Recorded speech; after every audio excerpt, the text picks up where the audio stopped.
तो दोस्तों एक और नई वीडियो में आपका स्वागत है। तो जिस मूवी को हम आज एक्सप्लेन करने वाले हैं उसका नाम है गॉड ऑफ इजिप्ट। ये कहानी एक ऐसे देश की है जो देश नेचुरल रिसोर्स और मिस्ट्री से भरपूर है। ये देश है मिस्र, जो दक्षिण अफ्रीका के दिल में बसा हुआ एक देश है। ये कहानी उस समय की है जब देवता इंसानों के बीच रहकर उन पर राज करते थे। उस समय देवताओं और इंसानों में क्या फर्क था, इस मूवी में हमें यही दिखाया गया है। तो आइए बिना बकबक किए सीधे शुरू करते हैं। तो कहानी की शुरुआत में हमें प्राचीन मिस्र को दिखाते हुए होती है। आज यहाँ गॉड ओरिसिस के बेटे होरस को मिस्र का राजा बनाया जा रहा था। दरअसल गॉड रा के दो बेटे थे, एक ओरिसिस और दूसरा सेट। रा ने इस दुनिया को बनाया था, जहाँ रा ने ओरिसिस को मिस्र का राजा बनाया था और सेट को रेगिस्तान का। यहाँ होरस जो कि हवा का देवता है, उसे तख्त पर बैठाए जाने की रस्म की तैयारी की जा रही थी। इसलिए सारे देवता और इंसान ओरिसिस के दरबार में इकट्ठा हुए थे। जैसे ही होरस को ताज पहनाया जाने वाला था, तभी वहाँ ओरिसिस का भाई सेट अपनी सेना के साथ आ जाता है। वो अपनी सेना के मदद से सब पर हावी हो जाता है। यहाँ सेट अपने बड़े भाई ओसिरिस को खंजर घोंपकर मार डालता है, जिसके बाद वो सबके सामने ऐलान करता है कि अब से वो मिस्र का राजा है और जो उसके सामने झुकेगा वो ही जिंदा बचेगा। जो सुनकर सारे इंसान और देवता उसके सामने झुक जाते हैं। लेकिन होरस अपने बाप की मौत का बदला लेने के लिए सेट को चुनौती देता है, जिसके बाद होरस और सेट में घमासान लड़ाई होने लगती है, जिसमें लड़ते हुए दोनों अपने गॉडेस फॉर्म में आ जाते हैं। सेट होरस पर भारी पड़ने लगता है और अंत में वो उसे नीचे गिराकर उसकी आंखें निकाल लेता है। सेट होरस को जान से नहीं मारता, बल्कि वो उसे ऐसे ही बिना आंखों से जीने के लिए छोड़ देता है। अब सेठ के तख्त नशीन होने के बाद मिस्र का हालत बद से बदतर हो जाता है। सेठ के जुल्म से सब परेशान होने लगे थे। बेग ने सारे इंसानों को गुलाम बना लिया था। यहाँ बेग ने पुनर्जन्म के लिए एक नया कानून लागू कर दिया था कि जिस इंसान के पास काफी सोना होगा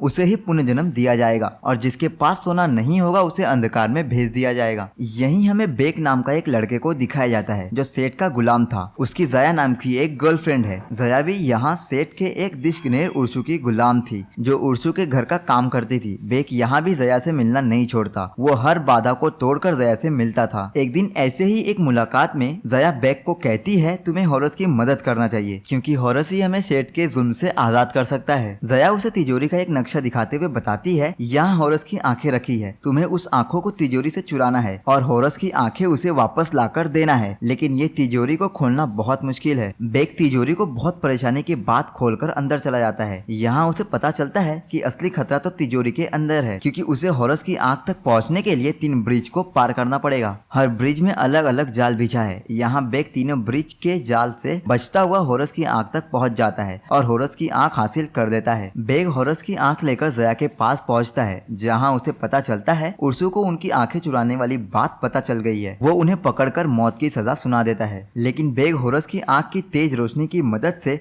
उर्सू और उसके सिपाहियों को चकमा देकर वहाँ से घोड़ा गाड़ी चुराकर निकल जाता है। पीछे से उर्सू उन पर तीर बरसाने लगता है, जिसमें से एक तीर जया के सीने पर लगती है और उसकी वहीं पर मौत हो जाती है। बेग खुद की जान बचाकर होरस के महल में पहुंचता है और उसे उसकी आंख की शक्ति महसूस कराता है, लेकिन वो उसे उसकी आंख नहीं देता। बेग होरस से शर्त रखता है, अगर तुम्हें अपनी आंख वापस चाहिए तो तुम्हें जया को वापस से जिंदा करना होगा। होरस को उसकी बात सुनकर बहुत गुस्सा आता है, इसलिए वो उसे मारने की कोशिश करता है, लेकिन आंख ना होने के कारण वो उसे छू भी नहीं पाता और अंत में उसे उसकी शर्त मानना पड़ता है। जिसके बाद होरस जया की बॉडी देखता है और जया को जिंदा करने की कोशिश करता है, लेकिन वो उसे जिंदा नहीं कर पाता। तभी मौत का देवता अनोबियस वहाँ आ जाता है, जो जया की आत्मा को लेकर पुनर्जन्म की यात्रा पर चला जाता है। यहाँ अनोबियस जया से पूछता है, पुनर्जन्म पाने के लिए तुम मुझे क्या दे सकती हो? जिस पर जया कहती है, मैं तो गुलाम की मौत मरी हूँ, मेरे पास देने के लिए कुछ भी नहीं है। ये बात सुनकर बेग होरस की आंख बिना दिए गुस्से में वहाँ से जाने लगता है, जिस पर होरस जबरदस्ती उससे अपनी आंख छीन लेता है। होरस बेग से बहुत गुस्सा होता है और उसे मारने लगता है, क्योंकि उसने सिर्फ उसकी एक आंख ही लाया था। यहाँ बेग कहता है, मैं जानता हूँ कि तुम्हारी दूसरी आंख कहाँ है और सेठ को कैसे हराया जा सकता है। यहाँ बेग बताता है, मुझे उस पिरामिड का पता मालूम है जहाँ सेठ की शक्तियाँ कैद है। मैंने उस जगह का नक्शा देखा है, लेकिन बदले में तुम्हें जया को वापस जिंदा करने का वादा करना होगा। अब होरस उसे वादा करता है कि जब भी उसकी देव शक्तियाँ वापस आएंगी तो वो जया को मृत्यु लोक से वापस ले आएगा। जिसके बाद ये लोग जया की बॉडी को मकबरे में सेफ जगह पर रखकर वहाँ से आगे के सफर पर निकल पड़ते हैं। दूसरी तरफ सेठ को पता चलता है कि एक इंसान ने सेठ की तिजोरी से होरस की आंख चुरा ली है, जो सुनने के बाद वो उर्सू के साथ होरस के मकबरे में पहुंच जाता है, जहां उसे जया की बॉडी मिलती है, जो देखकर वो सब कुछ समझ जाता है। वहीं होरस बेग को लेकर एक पहाड़ की चोटी पर पहुंचता है, जहां से गॉड रा तक पहुंचने का रास्ता होता है। लेकिन होरस बिना अपनी दिव्य शक्तियों से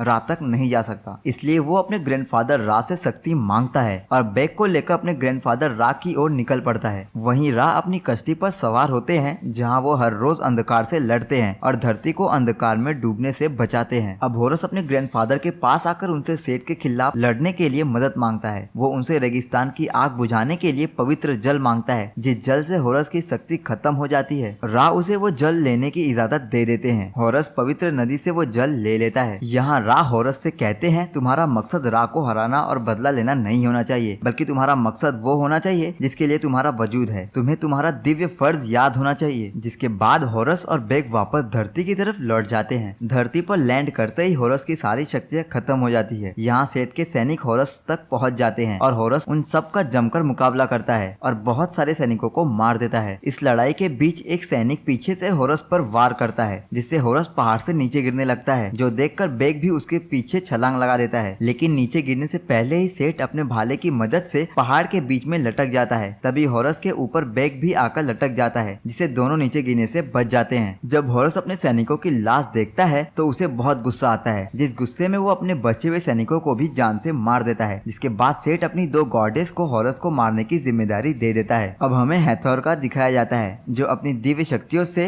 होरस को ढूंढ लेती है और उसे पता चल जाता है कि होरस की आंख उसके पास आ गई है। दरअसल हैथोर गॉडेस ऑफ लव है, जिसके पास एक बहुत शक्तिशाली कंगन है, जो कंगन 42 तारों से मिलकर बना है, जो उसे दानव लोक में जाने से बचाता है। सेठ जब हैथोर की गद्दारी पकड़ लेता है, वो उसे मारने के लिए आगे बढ़ता है, जो देखकर हैथोर अपने हाथ की जादुई कंगन उतार देती है, जिस कारण दानव उसे दानव लोक में घसीट लेते हैं। लेकिन वो तुरंत उस कंगन को पहनकर वापस धरती पर लौट आती है। दूसरी तरफ सेठ की दोनों गॉडेस होरस को ढूंढ लेती हैं, जो दोनों बहुत बड़े सांप पर सवार थीं, जो सांप अपने मुंह से आग उगल रहे थे। यहाँ बहुत मुश्किल से बचते बचते होरस एक सांप पर चढ़कर उसे पहाड़ से नीचे गिराकर मार देता है, लेकिन दूसरा सांप इनके पीछे पड़ जाता है, जिससे बचते हुए वो मंदिर से बाहर गिरते तभी वहाँ हैथोर पहुंच जाती है और उस सांप को अपने वश में कर उसे मार देती है। जिसके बाद वो लोग उस जगह की ओर निकल जाते हैं जहाँ होरस की दूसरी आंख थी। दरअसल उसकी दूसरी आंख एक पिरामिड में थी, जिस पिरामिड का रक्षा एक बहुत बड़ा शक्तिशाली दानव करता है, जो वहाँ आने वाले हर किसी से एक सवाल करता है और जो भी उस सवाल का गलत जवाब देता है वो मारा जाता है। जिसके लिए वो बुद्धि के देवता थोर की मदद लेने का डिसाइड करते हैं और वो थोर के मकबरे की ओर निकल पड़ते हैं, क्योंकि उसकी पहेली का जवाब देने की ताकत सिर्फ थोर में होती है। रास्ते में हैथोर को बैग और होरस की शर्त के बारे में पता चल जाता है, जिसके बाद ये लोग थोर के मकबरे में पहुंचते हैं, जहाँ थोर इनकी मदद करने के लिए राजी नहीं होता। जिस पर बैग कहता है, ठीक है आप मत जाओ, मैं खुद जाकर उसकी पहेली सुलझा लूंगा और उससे ये भी कहूंगा कि बुद्धि का देवता तुम्हारी पहेली का जवाब देने से डर गया। अब ये बात सुनकर थोर के ईगो हर्ट हो जाती है, इसलिए वो उनके साथ चलने के लिए राजी हो जाता है। रास्ते में हैथोर होरस से गुस्सा करते हुए कहती है, तुमने बहुत गलत किया, तुमने बैग से झूठ बोला, तुम्हें उसे सच बता देना चाहिए कि तुम जया को वापस नहीं ला सकते। जिस पर होरस कहता है, अगर मैंने उसे सच बताया तो वो मेरा साथ नहीं देगा, इसलिए मैंने उससे झूठ कहा। रेगिस्तान में चलते हुए ये लोग आराम करने के लिए एक जगह रुकते हैं, जहाँ हैथोर अपनी शक्तियों की मदद से उसकी बात मृत्यु लोक में जया से कराती है। वो बताती है, जया को पता होना चाहिए कि तुम उसे बचाने की कोशिश कर रहे हो, जिससे उसका दिल जिंदा रहेगा और उसके वापस आने की उम्मीद भी। उसके बाद वो लोग सेठ के पिरामिड तक पहुंच जाते हैं, जो पिरामिड पूरा चक्रव्यूह होता है, लेकिन बैग इस चक्रव्यूह को तोड़कर पिरामिड के अंदर चला जाता है। यहाँ वो रेत की सीढ़ियों से चढ़कर उस जगह पहुंच जाता है जहाँ से इस चक्रव्यूह को बंद कर पिरामिड का दरवाजा खोला जा सकता है। जिसके बाद वो चक्र को घुमाकर पिरामिड का दरवाजा खोल देता है, जिससे होरस और बाकी लोग पिरामिड के अंदर दाखिल हो जाते हैं। तो पिरामिड के अंदर दाखिल होते ही एक दानव जाहिर होता है, जो उनसे एक पहेली पूछता है, जो पहेली होती है कि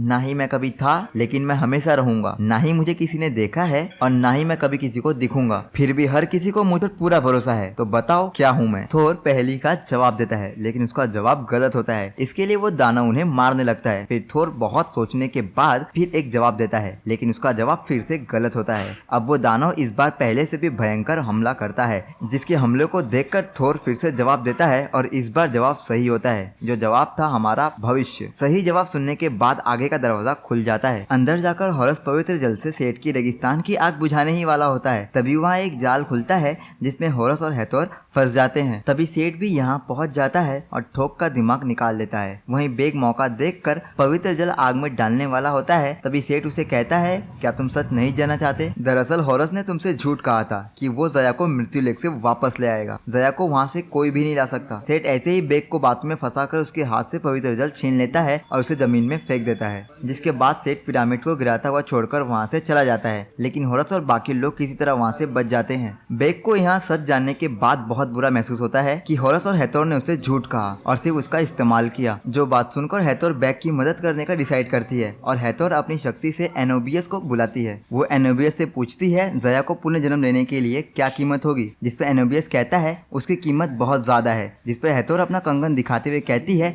इससे भी महंगी कोई चीज हो सकती है। हैथोर कहती है मैं चाहती हूँ बेग खुद तुम्हें ये मेरा कंगन दे। ये सुनकर हॉरस उसे ऐसा करने से मना करता है क्योंकि हैथोर के कंगन निकालते ही वो दानव लोक में चली जाएगी। लेकिन फिर भी हैथोर अपना कंगन उतार के दानव लोक में चली जाती है। हैथोर के ऐसा करने से हॉरस टूट जाता है और वो हैथोर का कंगन बेग को दे देता है। दूसरी तरफ हम सेठ को देखते हैं जो थोक का दिमाग अपने बॉडी में लगा लेता है। साथ में वो हॉरस की दूसरी आंख भी अपने बॉडी में फिट कर लेता है, जिससे उसकी शक्ति हजारों गुना बढ़ जाती है। इतनी शक्ति हासिल करने के बाद सेठ अपने फादर रा के पास जाता है, जहाँ वो उनसे पूछता है आपने ओसिरिस को दुनिया का राजा बनाया और मुझे रेगिस्तान का। आपने मेरे साथ नाइंसाफी की है। जो बोलकर सेठ अपने फादर पर हमला कर देता है, जिससे रा बेहोश होकर पवित्र जल की नदी में गिर जाते हैं और सेठ उनका भाला ले लेता है, क्योंकि अब सेठ चाहता था कि काली शक्ति सब कुछ खत्म कर दे और उसका हर लोक पर राज हो। दूसरी तरफ बेग हैथोर का कंगन लेकर मृत्यु लोक की जया के पास पहुंचता है, लेकिन जैसे ही जया का नंबर मृत्यु लोक के दरवाजे पर आता है तभी काली शक्ति मृत्यु लोक पर भी हमला कर देती है, क्योंकि अब उसे रोकने वाले सूर्य देवता राब नहीं रहे। ये देखकर एनोबियस काली शक्ति को रोकने की कोशिश करता है। अब ये सब देखकर जया कहती है अब हमें सिर्फ हॉरस ही इन सब चीजों से बचा सकता है। जया की बात सुनकर बेग वापस हॉरस के पास लौट आता है। यहाँ हॉरस कहता है कि अगर हमें दुनिया को बचाना है तो हमें सेठ का सारा हथियार वापस हासिल करना होगा। जिसके बाद ये लोग हैथोर के विमान पर बैठकर सेठ के महल की ओर निकल पड़ते हैं। इनका प्लान था कि हॉरस सेठ को उलझाएगा और बेग पीछे आकर हॉरस की आंख उससे शरीर से निकाल लेगा, जिससे हॉरस के पास इतनी शक्तियाँ आ जाएगी कि वो सेठ से मुकाबला कर सके। अब हॉरस सेठ के पास पहुंच जाता है और इन दोनों में एक बार फिर घमासान लड़ाई शुरू हो जाती है। सेठ अब पावरफुल हो चुका है, इसलिए वो हॉरस पर बहुत भारी पड़ता है। सेठ हॉरस को मारने ही वाला था कि बेग वहाँ आ जाता है। यहाँ बेग अपनी चालाकी से सेठ के शरीर से हॉरस की आंख निकाल लेता है। हॉरस की आंख निकालने के बाद वो पिरामिड से खुद ही नीचे गिरने लगता है, लेकिन गिरने से पहले वो हॉरस की आंख उसकी तरफ फेंकता है। यहाँ हॉरस बीच में था, एक तरफ उसकी आंख थी और दूसरी तरफ बेग। उसे इन दोनों में से किसी एक को चुनना था, या तो अपनी शक्ति वापिस हासिल करे या वो बेग को बचाए। यहाँ हॉरस अपनी आंख की बजाय बेग को चुनता है और उसे गिरने से पहले पकड़ लेता है। यहाँ सेठ उन्हें लटका हुआ देखकर पिरामिड का सोना पिघला देता है, जिससे हॉरस और बेग नीचे गिरने लगते हैं। नीचे गिरने से पहले ही हॉरस की शक्तियाँ वापस आ जाती है और वो अपने गॉडेस फॉर्म में आ जाता है, जहाँ उसे पता चलता है कि उसकी शक्ति उसकी आंखों में नहीं बल्कि उसके दिव्य फर्ज में थी, जिस कारण उसकी शक्ति लौट आई। अब हॉरस बेग को एक सेफ जगह छोड़कर वापस सेठ से लड़ने चला जाता है। हॉरस की शक्ति अब और ज्यादा हो गई थी, जिस कारण वो सेठ को हरा देता है और उसे जान से मार देता है। जिसके बाद वो रा का भाला ले जाकर उन्हें देता है, जिससे उनकी शक्तियाँ वापस आ जाती है और उठाकर वापस खड़े हो जाते हैं। यहाँ रा उठते ही अपना फर्ज पूरा करने लगते हैं और काली शक्तियों पर हमला कर उन्हें दुनिया से दूर भगा देते हैं। अब सब कुछ ठीक हो जाने के बाद जब हॉरस बेग के पास पहुंचता है तब एक बच्ची हॉरस को उसकी आंखें वापस करती है। हॉरस अपनी आंखें लगाकर पूरी तरह ठीक हो जाता है। यहाँ हॉरस देखता है कि बेग अपना फर्ज निभाते हुए मारा गया, जो देखकर उसे बहुत बुरा लगता है। इसलिए वो बेग की बॉडी को भी जया के साथ अपने मकबरे में रख देता है और दुखी मन के साथ उसकी बॉडी के पास बैठ जाता है। हॉरस वहाँ बैठा ही था तभी वहाँ रा प्रकट होते हैं, जो हॉरस को कहते हैं तुमने मेरी जान बचाई, मैं तुम्हारा कर्जदार हूँ, बताओ मैं तुम्हारे लिए क्या कर सकता हूँ। जिस पर हॉरस कहता है मुझे मेरे लिए कुछ नहीं चाहिए, मैं बस चाहता हूँ कि इन दोनों की जिंदगी लौट जाए। अब सेठ के मरने के बाद हॉरस को मिस्र का राजा बना दिया जाता है। यहाँ हॉरस बेग को अपना सलाहकार बना देता है। हॉरस राजा बनते ही पुनर्जन्म का नियम भी बदल देता है। वो सारे दरबारियों से कहता है अब पुनर्जन्म लेने के लिए किसी को भी धन दौलत की जरूरत नहीं, जिस इंसान के जैसे कर्म होंगे उसे उस हिसाब से पुनर्जन्म दिया जाएगा। कहानी के लास्ट में हम देखते हैं कि हॉरस हैथोर का कंगन लेकर हैथोर को वापस देने दानव लोक की ओर निकल पड़ता है और यहीं पर ये मूवी खत्म हो जाती है। तो दोस्तों आपको ये मूवी कैसा लगा कमेंट्स में जरूर बताएं। हमारे वीडियो को लाइक करना ना भूले और चैनल को सब्सक्राइब जरूर करें। Thank you.